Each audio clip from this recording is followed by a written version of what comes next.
स्वागत है दोस्तों आप सभी का। आज हम सभी आचार्य रामचंद्र शुक्ल जी की समीक्षा दृष्टि की विशेषताओं के बारे में पढ़ेंगे। अक्सर यह प्रश्न ग्रेजुएशन और मास्टर के सिलेबस में यह पूछा जाता है कि आचार्य रामचंद्र शुक्ल जी की जो समीक्षा की दृष्टि थी उसकी विशेषताएं क्या हैं। तो शुरुआत करते हैं। सबसे पहले आप लोग बने रहिएगा, बहुत ही महत्वपूर्ण जानकारियाँ आपके लिए यहाँ पे मौजूद हैं। शुक्ल जी का परिचय हम देखते हैं कि हिंदी साहित्य में आचार्य रामचंद्र शुक्ल जी की प्रतिष्ठा और पहचान हिंदी साहित्य के प्रमुख इतिहासकार के रूप में ख्याति प्राप्त है।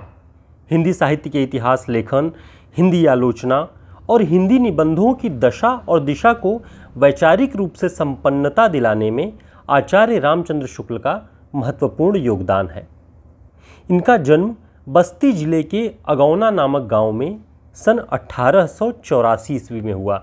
आप इसको ध्यान रखिएगा, कभी कभी कवियों के जन्मतिथि के क्रम वाले प्रश्न में यह काम आता है कि शुक्ल जी का जन्म सन 1884 ईस्वी में हुआ।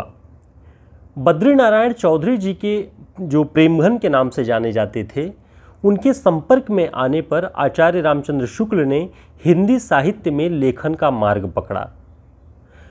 प्रेमघन जी की पत्रिका आनंद कादंबनी में भारत और वसंत नाम से आचार्य रामचंद्र शुक्ल जी का पहला निबंध या पहला लेख प्रकाशित हुआ था। इसे आप ध्यान रखेंगे कि प्रेमघन जी की पत्रिका थी आनंद कादंबनी और उसमें भारत और वसंत नाम से आचार्य शुक्ल जी का पहला लेख प्रकाशित हुआ था। शुक्ल जी का प्रसिद्ध निबंध कविता क्या है सरस्वती पत्रिका में प्रकाशित हुआ।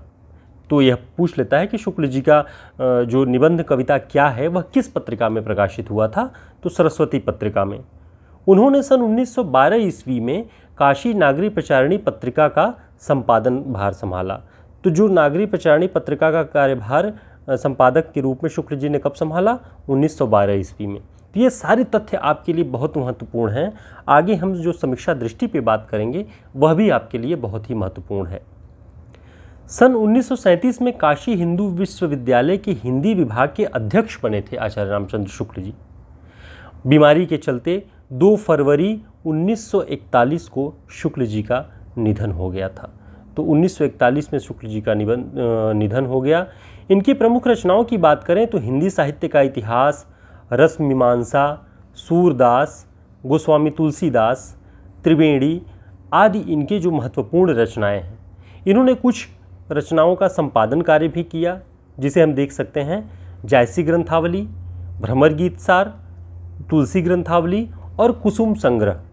अनुवाद कार्य के रूप में इनका लाइट ऑफ एशिया बहुत ही प्रसिद्ध है, जो कि ब्रजभाषा पद्य में बुद्ध चरित नाम से लिखा गया। तो आप इसे ध्यान रखेंगे कि ब्रजभाषा पद्य में बुद्ध चरित नाम से लाइट ऑफ एशिया का उन्होंने अनुवाद किया। और निबंधों की बात करें तो चिंतामणि 1, चिंतामणि 2 और चिंतामणि 3 इनके निबंधों का प्रमुख संग्रह है। और चिंतामणि पर ही उन्हें मंगला प्रसाद पारितोषिक पुरस्कार भी हिंदी साहित्य सम्मेलन की ओर से प्रदान किया गया था। तो मित्रों, ये सारे तथ्य बहुत ही महत्वपूर्ण हैं, जो कि किसी भी प्रतियोगी परीक्षा में या आप मास्टर्स की क्लास में या ग्रेजुएशन में हो, BA MA, सब में आपको ये काम आने वाला है। खासकर हिंदी साहित्य का विद्यार्थी होने के नाते आपको शुक्ल जी के जीवन परिचय, उनकी रचनाओं और उनकी समीक्षा दृष्टि से भी आपको परिचित होना चाहिए। यह UGC नेट एग्ज़ाम और तमाम तरह की परीक्षाओं में बहुत ही उपयोगी होगा। समीक्षा दृष्टि की बात करें आचार्य रामचंद्र शुक्ल की, तो व्यावहारिक समीक्षा के क्षेत्र में शुक्ल जी का जो प्रिय विषय था वो था भक्तिकाल और उनके प्रिय कवि थे तुलसीदास। हिंदी आलोचना की वास्तविक शुरुआत इन्हीं से मानी जाती है। आगे चलकर इनके दौर की आलोचना को ही शुक्ल युग के नाम से पहचाना गया। उन्होंने भारतीय काव्यशास्त्र और पाश्चात्य काव्यशास्त्र दोनों का सम्यक अध्ययन करके अपना सिद्धांत विकसित किया। इसलिए हम यह नहीं कह सकते कि आचार्य शुक्ल केवल भारतीय काव्यशास्त्र को ध्यान में रख के अपना सिद्धांत रचते हैं समीक्षा का। उन्होंने पाश्चात्य काव्यशास्त्र का सिद्धांत था, उन सब का मेल करके अपना सिद्धांत विकसित किया। उन्होंने निम्न जो समीक्षा के रूप हैं उन्हें अपने समीक्षा प्रतिमानों के रूप में चुना, जैसे विरुद्धों का सामंजस्य, अब देखिए कि विरुद्धों का सामंजस्य क्या है। विरोधी तत्वों में एकता देखने के कारण शुक्ल जी ने इनमें सामंजस्य स्थापित करने वाले विचार रखे। उन्होंने लिखा है कि यदि राम हमारे काम के हैं तो रावण भी हमारे काम का है। अब यह सुन करके किसी को भी अचरज हो सकता है, लेकिन देखिए कि शुक्ल जी जो कह रहे हैं कि अगर राम हमारे काम के हैं तो रावण भी हमारे काम के हैं। इस विचार को स्थापित करने के साथ ही निर्माण के साथ साथ ध्वंस को भी वे आवश्यक बताते हैं। हमारे यहाँ जो कहा गया है कि सत्यम शिवम सुंदरम, तो जो इस तरह की शिव माने जो एक ध्वंस, जब पाप की वृत्तियाँ बढ़ती हैं तो ध्वंस के भी जो माध्यम है वह ईश्वर प्रकट करता है। तो इसी तरीके से उन्होंने कहा है कि निर्माण के साथ साथ ध्वंस जो है, ध्वंस भी आवश्यक होता है। उन्होंने माधुर्य के साथ साथ भीषणता, यानी जहाँ बड़ी मधुरता दिखाई दे उसके साथ साथ भीषणता की भी कल्पना की उन्होंने, तभी संतुलन हो सकता है। तो जो हमने अभी देखा वो विरुद्धों का सामंजस्य था। दूसरा है लोक मंगल के पक्षधर। आचार्य रामचंद्र शुक्ल जी लोक मंगल के पक्षधर थे। उनके अनुसार लोक धर्म का अर्थ है सामाजिक चेतना जो बृहत्तर यानी बहुत बड़े मानवीय हितों से अनुप्रेरित हो। यह धार्मिक, नैतिक या आदर्शमूलक मर्यादा नहीं है लोक मंगल, यह समाज की रचनात्मक ऊर्जा है और लोक मंगल इसी सामाजिकता से जुड़ता है। यानी बिना समाज के कोई भी लोक मंगल नहीं हो सकता, कोई भी धर्म नहीं हो सकता। तो इसमें सामाजिक चेतना और सामाजिकता जब लोक मंगल से जुड़ती है तब उनका अगला सिद्धांत प्रतिफलित होता है। तीसरा जो है आनंद की सिद्धावस्था। ऐसा माना जाता है कि पश्चिमी काव्यशास्त्र और भारतीय काव्यशास्त्र में भी रस का जो मूल प्रयोजन है वह आनंद माना गया।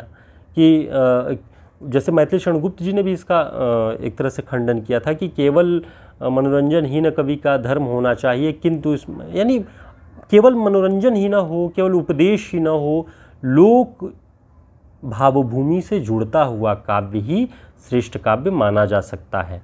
तो केवल आनंद ही साहित्य का उद्देश्य नहीं है, लोक की समस्याओं, लोक के जीवन से जुड़ करके साहित्य में नई अनुभूतियों को रखना, भरना, वो साहित्य का काम होता है। अंतिम जो महत्वपूर्ण बिंदु है रसवादी दृष्टि।